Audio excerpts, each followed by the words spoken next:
47 millions d'euros, tel est le montant global de la convention du financement qui a eu lieu au ministère des Finances entre le ministre délégué chargé des Finances et l'ambassadeur de l'Union européenne à Kinshasa. Cette convention vise la réforme de la justice en RD Congo. Nous avons signé aujourd'hui deux documents.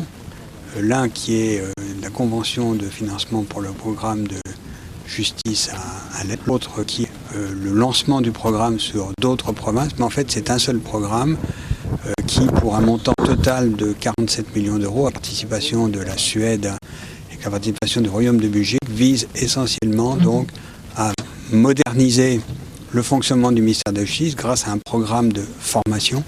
Pour nous, ce qui est très important, c'est que tous les Congolais, où qu'ils soient, puissent avoir accès dans des conditions faciles, équitables, à la justice.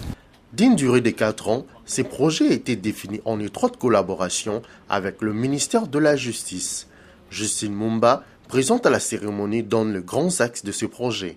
J'apprécie énormément ce programme qui prend en charge aussi l'Ouest, comme vous le savez, le Bas-Congo, Kinshasa et le Kasaï occidental, qui va bénéficier de cet appui pour rendre la justice plus proche de nos concitoyens. Ce qui aidera réellement à croire à l'état de droit qui devrait exister dans notre pays et que nous essayons de mettre en place. Mais ce qui est important aussi dans ce programme, vous savez que nous avons la conférence internationale de la région des Grands Lacs dans nos murs qui parle des violences contre la femme. Ce programme donne une grande importance et une grande place à la femme, même en ce qui concerne la formation, la participation de la femme au niveau de la justice, mais surtout en ce qui concerne l'appui qu'on donne aux femmes qui sont victimes de violences dans ce pays.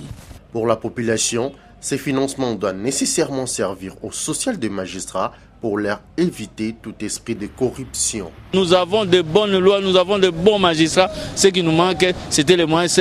Comme on a fait ça, et ce n'est pas seulement pour l'Est et l'Ouest, mais c'est pour toute l'étendue de la République démocratique du Congo où on doit doter les magistrats d'un salaire un peu meilleur pour qu'ils puissent travailler en indépendance avec pour ne pas être corrompus ou bien demander de l'argent pour faire la justice. Et le deux, de doter le bureau des magistrats, le bureau de parquet, de justice de matériel adéquat. À l'instar des actions qui devront être menées à l'ouest du pays, c'est-à-dire la construction d'un institut au métier du droit, la réhabilitation des prisons et la construction des tribunaux de paix, 18 millions d'euros cofinancés par la Suède, l'Union européenne et le Royaume de Belgique vont servir au projet Ouaki Safi, qui veut dire bonne justice en swahili, pour traquer les inciviques dans le nord, Sud Kivu et dans l'Ituri.